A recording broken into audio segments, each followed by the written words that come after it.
Hey, welcome, ladies and gentlemen, to this edition of the 700 Club. You have missed it. The stock market has hit record highs. The stocks around the world are booming. The feeling of euphoria has gripped the American people, and the future looks even brighter after President Trump's tax cuts. Tonight, in his first State of the Union speech, the president will talk about the success of his tax plan and his agenda. I'm going to be telling you today, though, what may be the most lasting legacy of this president and why he is transforming the entire economy and the entire society. This is what you've got to understand. Here's Terry. Well, that State of the Union speech comes against the backdrop of the resignation of the deputy FBI director and an upcoming budget deadline. But despite those controversies, the president plans to focus on issues that can unite our nation. Amber Strong brings us the story from Washington. Despite the noise of Washington, the ongoing Russia investigation, and a split over the issue of immigration, I hope you enjoy it. the president was upbeat before his first State of the Union address. According to the White House, the president will deliver a bipartisan speech and hammer down on 5 key issues: national security, trade, immigration, infrastructure, and the economy. The president is expected to emphasize the booming economy by touting low unemployment numbers and last year's tax overhaul as a boost for both businesses and individuals. We've cut regulations, we've passed a tax bill, the likes of which our country has never seen. And then there's national security. On Monday, Trump met with the UN Security Council and discussed potential international threats. Today we will discuss our cooperation on a range of security challenges, including the denuking of North Korea, very importantly. And here at home, when it comes to infrastructure, I think there's a growing consensus that the infrastructure needs to be fixed. the administration is hoping the speech garners bipartisan support. The president's new plan is said to include $200 billion in federal money over the next 10 years. The White House hopes that funding will leverage another $1.5 trillion from the states for a total of $1.7 trillion. Meanwhile, the fate of millions of so-called dreamers hangs in the balance. The president says when it comes to immigration, the two parties need each other. We hope it's going to be bipartisan because the Republicans really don't have the votes to get it done in any other way. His newest proposal provides a path to citizenship for 1.8 million dreamers in exchange for an end to chain migration and the visa lottery, plus $25 billion for the wall on the southern border. Democrats aren't buying it. He's using them right now, their anxiety, their fears, their upending of their lives as political pawns to get a wall that he said we shouldn't have to pay for in the first place. Congressman Joe Kennedy III will deliver the Democratic response. He's considered a rising star in the party, and leaders like Nancy Pelosi are praising him as a champion of the working class. Now, a senior administration official tells us that the president will deliver a unifying speech, and it couldn't come at a better time.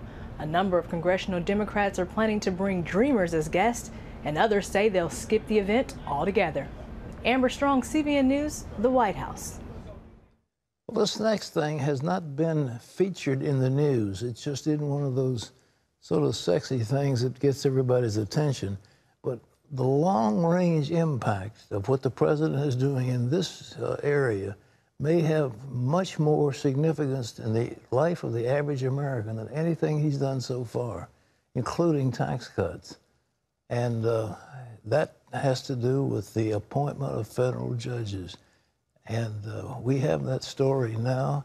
We're going to talk about conservative judges. He's been advised by the Federalist Society and also by the American Center for Law and Justice as what judges would be appropriate to put on the federal circuit courts and the district courts. As Paul Strand reports, the president still has a lot more vacancies left to fill. President Trump's been stymied on many fronts this past year, but on one of the most important, picking judges and getting them confirmed, he's moving at an incredibly rapid pace, often despite Democratic opposition, though there's still much to be done. More than 4 dozen are waiting for the Senate to confirm them. There are currently about 50 nominees pending. And there are a ton of empty spots Trump has to move on. There are about 140 vacancies, so he still has quite a bit of ways to go to fill all of those. But that doesn't minimize all the progress Trump's made. In his first year, he made almost 70 judicial nominations, which was more than twice the number that President Obama made in his first year. And he had a record-breaking number of Court of Appeals nominees who were confirmed, 12 in his first year, in addition to a Supreme Court justice and about 10 other district court judges as well. Why does this picking of judges and the kind of judges they are matter so much? John Malcolm, Slattery's colleague at Heritage. They will serve for decades, and there are only so many of them, and they will have a huge direction on the course of law and hence on our democracy.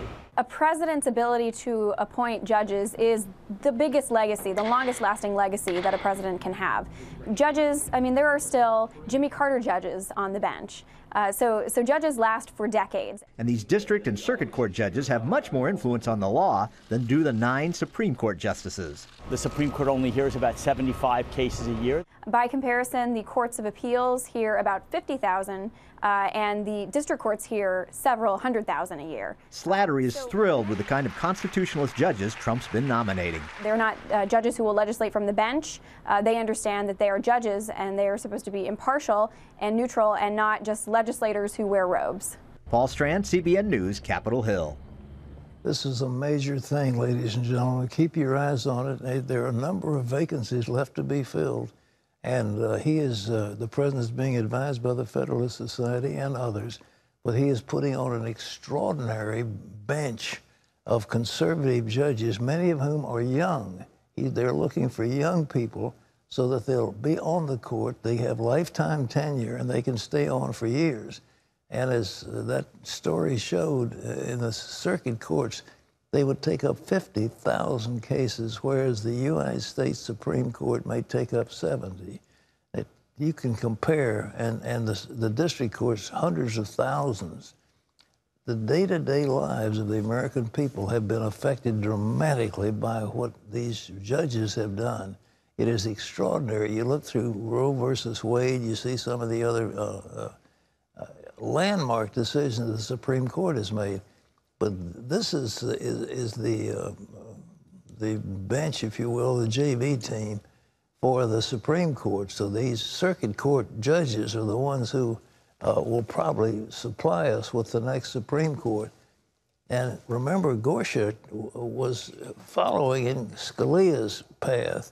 Scalia was an extraordinary jurist. He was a very conservative, and he stayed to the text of the Constitution.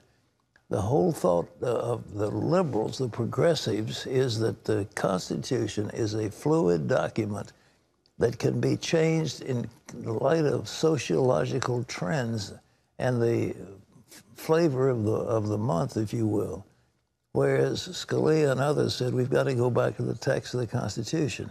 The judges that are being appointed by the president say we've got to stick to the text of the Constitution. What was the intention of the framers when people put in these laws, of the Congress or whoever passed the particular part of the Constitution?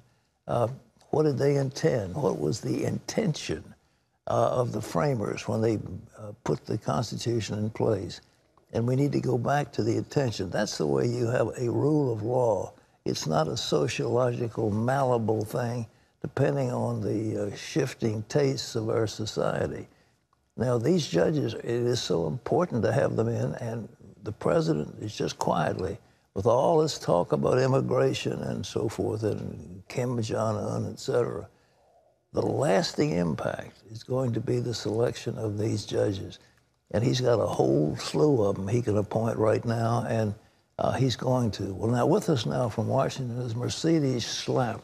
She's the White House Director of Strategic Communications. She joined us now from the White House, and it's so nice to have you with us. Thanks for being here. Thank you so much, Pat. What's the president going to talk about tonight in this State of the Union? Is he going to concentrate on the tax cuts, or is he going to talk a long time about immigration, or what do you think? Well, the president's going to talk directly from the heart. He's going to talk about building a safe, strong, and proud America. He will be talking about his historic year, that of passing the tax cut legislation that has benefited millions of Americans. As we know, he's also going to be talking about lifting up all Americans, ensuring that we have expanded opportunities for all Americans.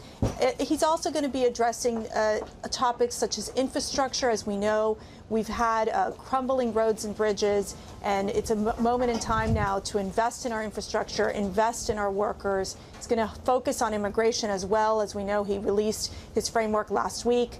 Trade also being a top issue, as well as national security, and the idea of ensuring that we're rebuilding our military and obviously focusing on peace through strength, that in which we have seen the destruction of the caliphate and of ISIS, and the work that we're doing to ensure that we keep not only America safe, but a stable, peaceful globe, in ensuring that we denuclearize North Korea. These are issues and topics that are critical to the American people. He wants to be forward-looking and really addressing Americans and saying that, last year was a historic year. It was a positive, optimistic year. But this year, we're going to continue on that path of growth, continue on that path of expanding opportunities for all Americans, and ensuring that every American has an opportunity to succeed. This infrastructure, it looks like he would be at the sweet spot of the Democrats, because this means jobs for the unions, jobs for the average workers. The middle class will benefit tremendously, and the president is talking maybe $1.2 trillion or something like that, but yes, they don't want to give him the money. Well, why would the Democrats object to this? Well, Pat, you know how Washington works. It's been an interesting approach by the Democrats, where the Democrats really just want to play politics. They don't want to find solutions. It's kind of interesting to me to watch that so many Democrats oppose tax cuts, actually giving the American people money in their pockets. And so I think with infrastructure, this is very much a bipartisan issue. This is an opportunity for Democrats and Republicans to come together and say, let's find ways to streamline the infrastructure project approach. As we know, it takes over 60 steps to get a project approved. They're looking to streamline it and make it simpler. They're also looking to invest and work with state and local governments to ensure that their infrastructure projects are being funded and prioritized. And so this is an opportunity to take away the power out of Washington and take it back to the states. And that's something that is very important, because who knows best about what their needs are? It's the state and local communities. It's not Washington. And that is something that the President Trump is focused on. It's that about being a change agent here in Washington, really working on results. As we know, he's also working on the immigration reform deal. This is something, again, he was very bold in coming out with a compromise that he believes deserves bipartisan support. And again, the Democrats are kind of in a corner. They don't want to play, and they don't want to work together with the Republicans on this. So this is an opportunity for the president tonight to call on Congress to produce results, because the results at the end are the results for the American people. And it's not just about the party or division. And the president wants and will deliver a message of unity, about American values, about patriotism, and those things that matter most to the American people. Let me talk to you about judges. So far, Harry Reid put in what they call the nuclear option, and the Republicans are able to confirm just about any judge they want, and the president's record has been extraordinary. What about if Kennedy resigns or one of the other judges resigns, and all of a sudden you're going to swing the balance of the Supreme Court? Is the president ready for a major fight on that one? Oh, absolutely. I mean, obviously one of the first victories of President Trump was a nomination and then the confirmation of Supreme Court Justice Gorsuch. Obviously, we know what he brings to the court is incredible integrity and just such an experience in terms of being a strict constitutionalist. I was listening in to what you were mentioning before, Pat, about the importance of these judges and what they mean. And you're right, it is long lasting. It's about generations to come. That's the legacy, and one of the most important legacies of any president. It's how you shape the court. Because what we have to remember is that the courts are not about legislating from the bench. They're supposed to interpret the law. And as what we have seen in so many of these liberal circuit courts across the country, for example, the Ninth Circuit Court in California, they really, you always get a sense that they're legislating from the bench, and then they have to do cleanup work as it goes up to the Supreme Court. So I think that President Trump's, one of his legacies will surely be the individuals who will end up in these courts, from the circuit courts up to the Supreme Court. And of course, President Trump will pick quality judges, as he has done so far. He's already nominated 95 judges. We've seen 12 circuit court judges confirmed. That's a historic number. But again, the Democrats continue to resist and not push forward in getting these judges passed quick enough, or our nominees. Just think about it. Our administration is lacking. We've only gotten 1/3 of our nominees for our administration confirmed. That's just not enough. I mean, by now, when it was President Obama's time, Republicans played ball, and they ensured that they were close to being fully staffed by this time in the administration. And yet the Democrats refuse to work with the Republicans and with President Trump to get the people that he needs in these different agencies to be able to get the work of the people done. Well, thank you. Mercedes Schlapp, you've got a hard job ahead of you. We hope the State of the Union goes well and that we see continued victories with the Trump administration. Thank you so much for being with us. Thank you. Thank you for your prayers, and God bless. God bless you.